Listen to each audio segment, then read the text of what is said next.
Commander! We got it. We finally got it. Good job, Rivers. Stay there. We're on our way.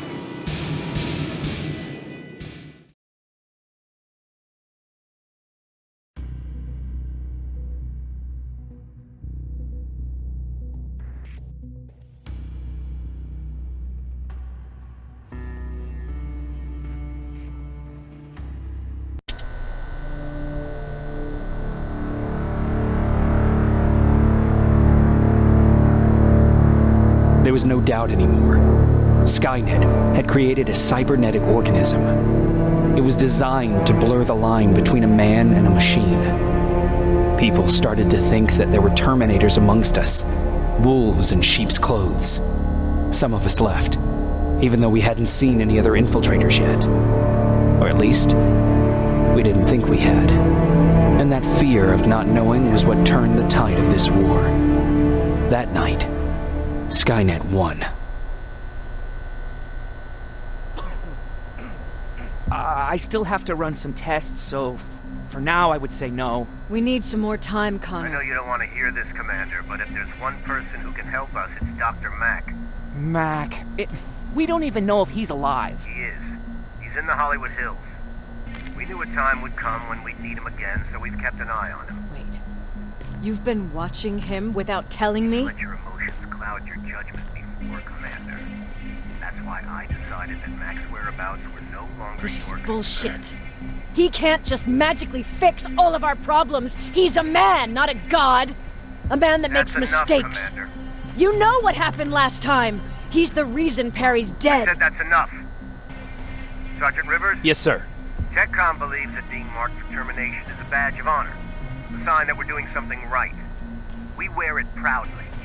And knowing you're wearing such a badge, Rivers, is all I need to trust you with handling this mission. Commander Barron will fill you in on the details.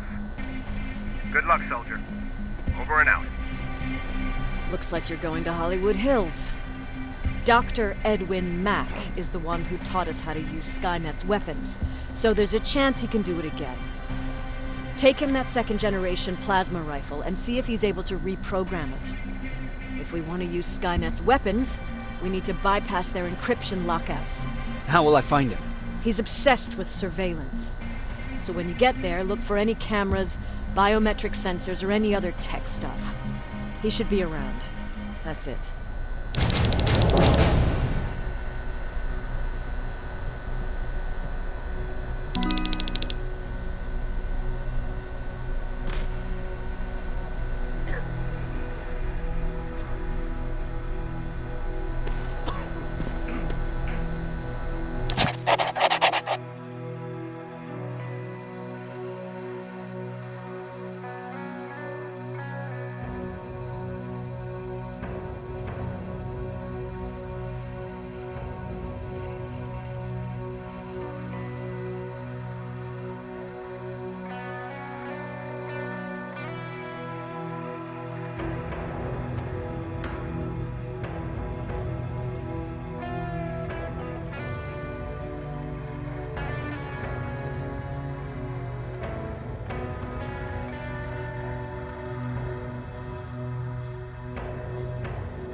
Sure, let's trust someone who gets called Dr. Death. That won't bite us in the ass.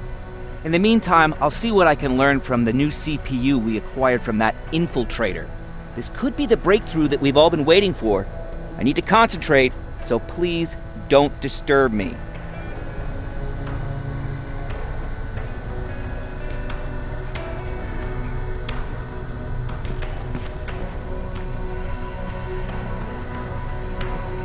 What do you need? Anything I should know about Dr. Mack before I leave? Only that he can't be trusted and he's highly manipulative. So you need to stay cautious.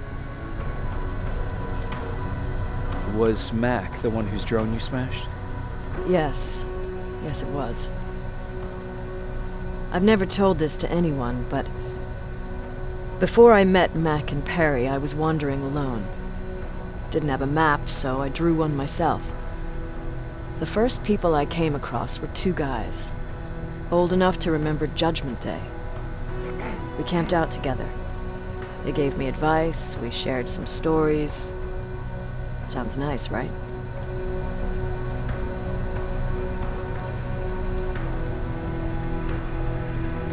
See, there are still good people out there. They weren't good. Although, not cutting my throat in my sleep makes them more or less gentlemen. When I woke up, all my things were gone, including my map. There I was, lost in the desert. Thirst and hunger. I knew I was gonna die. I passed out with my face in the sand. But next thing, I was lying in a bed, bathed and wearing clean clothes.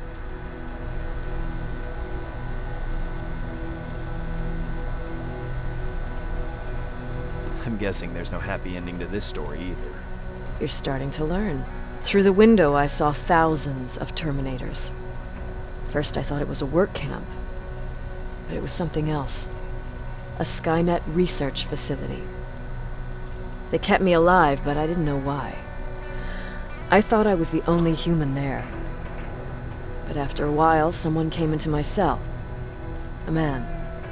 Well-dressed, clean-shaven. You want to take a guess who that was?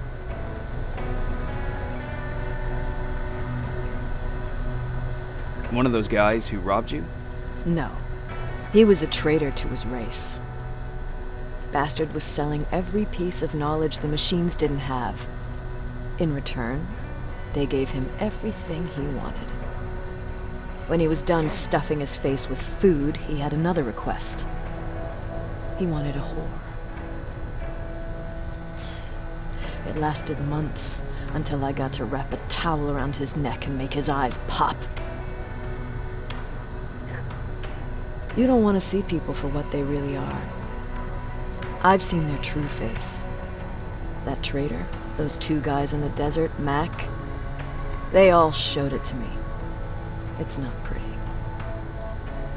The truth is, the only reason I fight for the Resistance is because I despise people just a little less than the machines.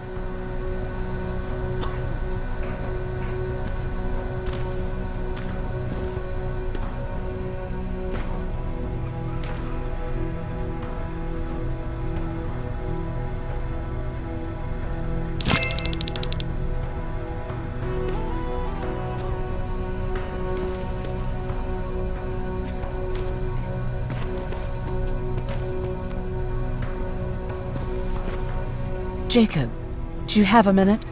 Of course. I've heard that you're going to Hollywood Hills. Well, with Baron yelling like that, the whole shelter heard. He wanted me to tell you if I needed anything, so here it is. When you get to Hollywood Hills, could you stop by my old house? It's near the Griffith Park tennis courts.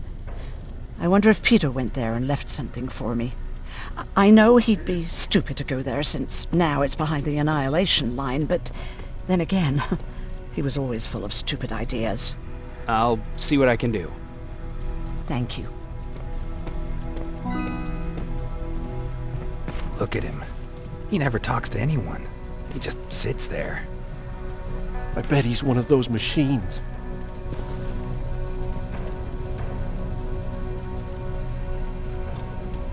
Jacob, What's the situation like in the shelter? not that great. People are getting nervous. A lot have already left, and even more plan to leave. Even Mark and Laura saw him packing earlier. And what about you? Just the thought of running again's making me sick. Must be getting old. Plus, we got everything we could need right here. Where else would I go? Besides, I have faith that Baron would never let anything happen to this place. She's way too uptight about security. Earlier, you said that a new era started. What changed? Well, for one thing, with Tucker dead, I became the new leader of the group. Something I never expected or wanted, for that matter. Did everyone agree that you should be the new leader? Not everyone. We had a huge fight about food, though. where we should go next, and so on. Our group divided without Tucker to keep it together. I was terrified. I started to walk away like I was on autopilot. I don't know if I wanted to run away or to kill myself, but then something surreal happened. I found a metal door in the ground in the middle of nowhere. I was real unsure about what I might find under it, but what I did find was the aftermath of a massacre. More Terminators? That's exactly what I thought at first, but it turned out to be something even more scary. It looked like they decided to commit suicide. I couldn't understand it. To me, they had everything. Food, water. They even had a case of beer. So, I got shit-faced and started crying over my brother's death. But I realized something. I realized that I could maybe survive there.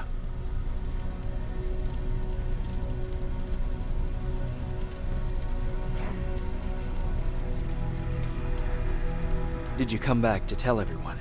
I did. After I buried the bodies outside, I returned to the camp with the good news. After that, we were all right. That night, I learned two things. Firstly, that it's okay to be scared. Secondly, that there are two sides to everybody. Ironically, me being a scaredy cat turned me into a good leader. And that's how I found that place, and that's what motivated me to help others.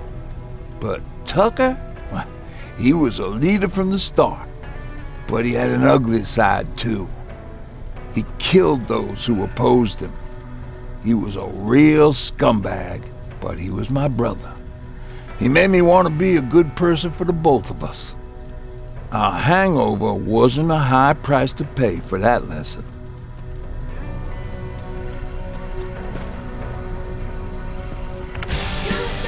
Don't be shy, Rivers. Turn up the volume.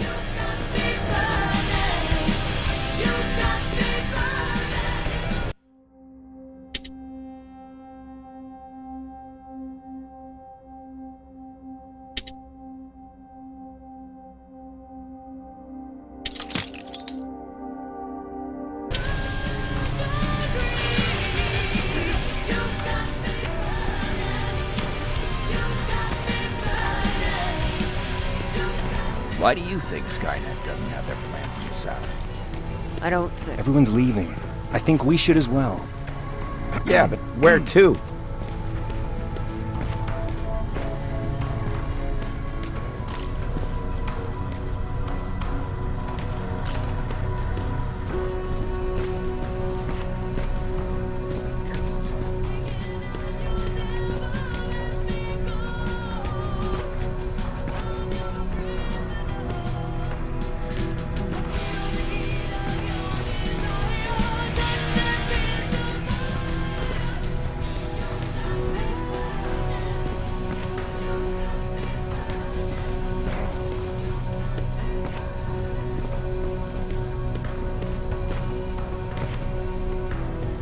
Do you need anything?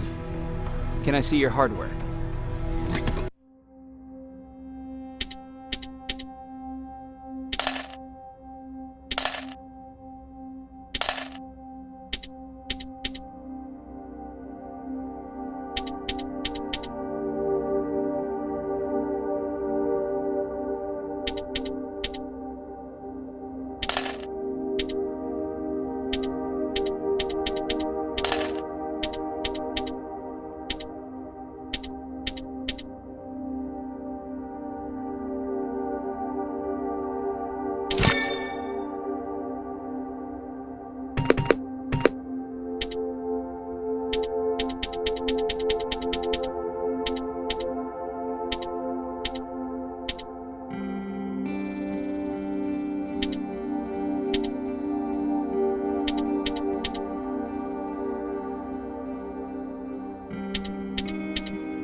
Is it true? They can look human now? Well, what's with the dogs? They've been like that ever since they brought that thing in.